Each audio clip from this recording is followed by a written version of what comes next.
Dear students, myself Dr. Mahesh Kumar Indra, Assistant Professor, PG Department of Swasthwarth and Yoga, Dr. Sarvepalli Radhakrishnan, Rajasthan Ayurveda university Jodhpur.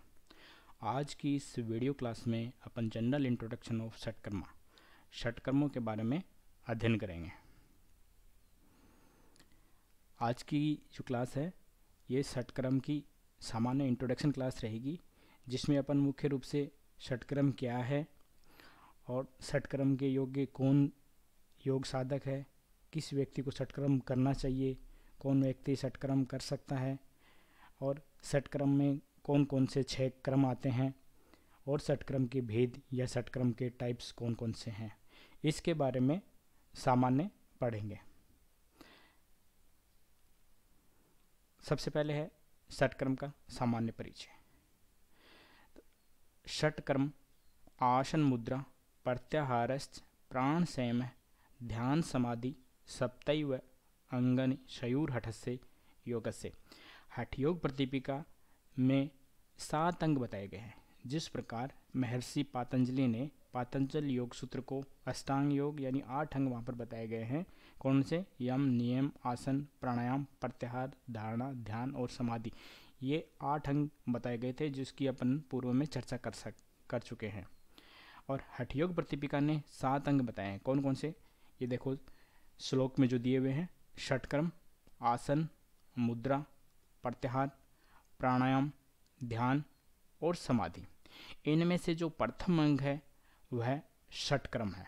षटकर्म का अर्थ है अर्थात 6 क्रियाएं, 6 actions जो हैं, 6 क्रियाएं हैं। कौन सी 6 क्रियाएं हैं? ये जो अपन बता चुके हैं। ये शरीर क्रियाएं क्या करती हैं? ये शरीर का शोधन करती हैं, प्यूरिफिकेशंस करती हैं शरीर का। 6 purification processes of the body इनको कहते हैं अपन। घेरंड संहिता में भी षटकर्मणाम शोधन च ऐसा लिखा है, कहा गया है कि षटकर्म है उनसे शोधन क्रिया संपादित होती है। ये षटकर्म शारीरिक दोषों को शरीर से बाहर निकालने का कार्य करते हैं। वात, पित्त और कफ त्रिदोषों को साम्य अवस्था में रखते हैं, बैलेंस बनाने का कार्य करते हैं। दोषों को आमाशय, आंत्र, नासा आदि मार्गों से शरीर से बाहर निकालते हैं। शरीर का इंटरनल प्यूरिफिकेशंस इन क्रियाओं के द्वारा होता है, जिससे शरीर शुद्ध हो जाता है। शरीर है योग अभ्यास के योग्य हो जाता है। इसलिए षटकर्म का अभ्यास करना चाहिए। अब बात आती है षटकर्म के योग्य कौन है, अर्थात किस व्यक्ति को षटकर्मों का अभ्यास करना चाहिए। तो इसके बारे में हठ योग प्रतिपिका में ही लिखा है कि मेदः श्लेष्माधिक पूर्व षटकर्माणि समाचरेत अन्येस्तु नाचरेत तानि दोषाणाम संभावात्। पूर्व षटकर्माणि समाचरेत यानी पूर्व में षटकर्म करना चाहिए। किससे? योग अभ्यास में प्रवृत्त होने से पहले। किनको? मेदः श्लेष्मा अधिक यानी जिन व्यक्तियों में मेद और श्लेष्म, मेद और कफ की अधिकता हो, उनको योग अभ्यास में प्रवृत्त होने से पूर्व षटकर्म का अभ्यास करना चाहिए। अन्यस्तु नाचरेत, अन्य को नहीं करना है। तानि दोषाणाम संभावात्, जिनमें दोषों की समस्थिति है या फिर मेद कफ की अधिकता नहीं है, उनको षटकर्मों के अभ्यास की आवश्यकता नहीं रहती है।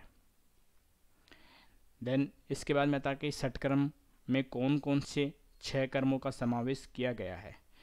तो इसके अंतर्गत आते हैं धोतिर्वस्तिस् तथा नेतिस्त्राटकम नोलिकम तथा कपालभातिश्चेतानि षटकर्माणि प्रचक्षते। कौन कौन से कर्म बताए गए हैं? धोती, बस्ती, नेति, त्राटक, नोली, कपालभाति। ये 6 कर्म षटकर्मों के रूप में बताए गए हैं, जो शरीर से शारीरिक दोषों को शरीर से बाहर निकालते हैं, शरीर का शोधन करते हैं, शरीर का प्यूरिफिकेशंस करते हैं, जिससे शरीर योग अभ्यास के योग्य बन जाता है। देन इसके बाद में अपन इन 6 कर्म जो बताए गए हैं, षटकर्म जो बताए गए हैं, 6 एक्शंस जो बताए गए हैं, इनके एक एक के बारे में संक्षेप में पढ़ेंगे। इसके बाद में नेक्स्ट वीडियो क्लास में अपन एक एक करके इनका विस्तार से अध्ययन करेंगे। तो सबसे पहला जो क्रम आता है षट कर्मों में वो है धोती क्रम। धोती नाम से स्पष्ट हो जाता है कि धोती का अर्थ है धोना अर्थात तो वॉशिंग। तो शरीर की इंटरनल वॉशिंग इससे होती है। कौन से पार्ट की होती है? तो ये अपर जीआईटी के लिए मुख्य रूप से होता है। अपर जीआईटी आहार नाल का जो ऊपरी भाग है उसके शोधनार्थ अपन धोती क्रम का प्रयोग करते हैं। उस स्थान से आमाशय आदि से कफ आदि दोषों को, जो अशुद्धियां हैं, उनको शरीर से बाहर निकालने का कार्य ये करते हैं। जो धोती क्रम है इसके 4 प्रकार बताए गए हैं शास्त्र में। कौन कौन से? अंतर्धोती, दंत धोती, हृदय धोती और मूल शोधन। ये 4 प्रकार धोती के बताए गए। पुनः इन प्रकारों को अन्य प्रकारों में भी विभक्त किया गया है। जैसे अंतर्धोती है उसके पुनः 4 प्रकार आचार्यों ने कहे हैं। कौन कौन से? वातसार धोती, वारिसार धोती, वन्नीसार धोती और बहिष्कृत। ठीक है, 4 प्रकार बता दिए। कौन कौन से? वातसार, वन्नीसार, वारिसार और बहिष्कृत। इसी प्रकार दंत धोती को भी 5 पुनः प्रकारों में विभक्त किया गया है। जैसे दंतमूल धोती, जिह्वामूल धोती, कर्णरंध्र धोती, कपालरंध्र धोती और चक्षु धोती। इसी प्रकार फिर हृदय धोती को 3 प्रकारों में विभक्त किया गया है। दंड धोती, वस्त्र धोती, वमन धोती, इसी और अंतिम जो है वो है मूल शोधन। इस प्रकार धोती को 4 प्रकारों में विभक्त करके पुनः उनके अलग अलग प्रकारों में भी विभक्त किया गया है। विस्तृत रूप से अपन इनका आगे के नेक्स्ट वीडियो में धोती के में पढ़ेंगे। नेक्स्ट दूसरा क्रम आता है बस्ती क्रम। बस्ती क्रम को भी 2 प्रकार में विभक्त किया गया है, जल बस्ती और पवन बस्ती। यदि बस्ती के रूप में अपन जल का प्रयोग करते हैं, जल के द्वारा अगर अपन बस्ती प्रयोग करते हैं तो वो जल बस्ती कहलाती है, और वायु का अगर प्रयोग करते हैं तो वो पवन बस्ती कहलाती है। और इसका जो मुख्य जो कर्म करता है वो लोअर जीआईटी पे कर्म करता है, यानी आहार नाल का जो अधः भाग है, निचला पार्ट है, लोअर इंटेस्टाइन और अपर इंटेस्टाइन है, छोटी आंत और बड़ी आंत, रेक्टम वाला जो पार्ट है, वहाँ से दोषों को शरीर से बाहर निकालता है, वहाँ के स्थान की ये शुद्धि करता है, और ये बस्ती क्रम है। नेक्स्ट आता है नेति क्रम। नेति क्रम को भी आचार्य ने 2 नेति में विभाजित किया है। 2 प्रकार बताए हैं। कौन कौन थी? जल नेति और सूत्र नेति। नेति सबसे स्पष्ट हो जाता है कि नासा छिद्र द्वारा जो कर्म करेंगे वो नेति क्रिया कहलाती है, नेति क्रम कहलाता है। तो जल नेति में आप नेति पदार्थ के रूप में जल का प्रयोग करते हैं, अर्थात जल के द्वारा आप क्रिया करते हैं, तो इसलिए इसे जल नेति कहते हैं। और सूत्र के द्वारा यह क्रिया संपादित की जाती है। एक निश्चित आकार का, निश्चित लंबाई का एक सूत्र होता है, उसे सूत्र कहते हैं, और इस सूत्र के द्वारा जो नेति का अभ्यास करते हैं वो सूत्र नेति कहलाती है। और इसका मुख्य जो प्रयोग है वो यूआरटी, अपर रेस्पिरेटरी ट्रैक्ट के से अशुद्धियों को दूर निकालने के लिए करते हैं। नेक्स्ट आता है त्राटक क्रम। त्राटक क्रम को भी आचार्यों ने 2 प्रकार में विभक्त किया है, अंतरंग त्राटक और बहिरंग त्राटक।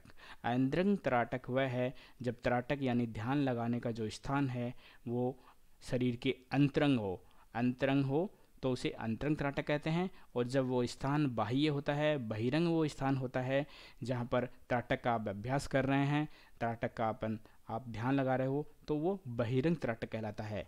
और इसका जो मुख्य प्रयोग है वो विजुअल अपरेटस, आँखों की रोशनी बढ़ाने के लिए, आँखों में अन्य कोई समस्या है उसको दूर करने के लिए अपन त्राटक का अभ्यास करते हैं। देन नेक्स्ट आता है नोली क्रम। नोली क्रम को भी 3 प्रकारों में आचार्यों ने विभक्त किया है। कौन कौन सी बताई हैं 3 नोली? दक्षिण नोली, राइट नोली, वाम नोली, लेफ्ट नोली, मध्य नोली, मिडिल नोली। ठीक है, ये 3 नोली बताई गई हैं। और एब्डोमिनल ऑर्गन्स की मसाज इससे होती है। आपके जो उदर के जो अवयव हैं, उदर के जो अंग हैं, इंटरनल जो ऑर्गन्स हैं, उनकी एक तरह से मसाज होती है, वहाँ वो कंप्रेस होते हैं, उनका एक तरह से प्यूरिफिकेशंस वहाँ पर होता है, वहाँ से उनकी अशुद्धियाँ हैं वो शरीर से बाहर निकलती हैं। तो ये है नोली क्रम। नेक्स्ट है कपालभाति क्रम। कपालभाति क्रम को भी 3 प्रकार में विभक्त किया गया है। 3 प्रकार की कपालभाति बताई हैं। कौन कौन सी?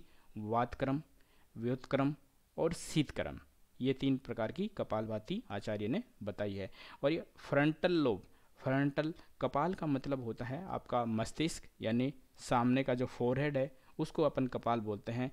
उसमें एक विशेष प्रकार की चमक आ जाती है इसके नित्य अभ्यास से, तो ये कपालभाति क्रम है। तो आज की इस वीडियो क्लास में अपन ने सामान्य रूप से षटक्रम क्या है, किसे षटक्रम कहते हैं, कौन कौन से 6 क्रम इसमें अंतर्गत आते हैं, और प्रत्येक जो षटक्रम है 6 क्रमों के, उनको प्रत्येक को कितने प्रकारों में विभाजित किया गया है और पुनः उनके कितने प्रकार बताए हैं, इसके बारे में एक सामान्य जानकारी इस वीडियो में ली है। धन्यवाद। Thanks for watching.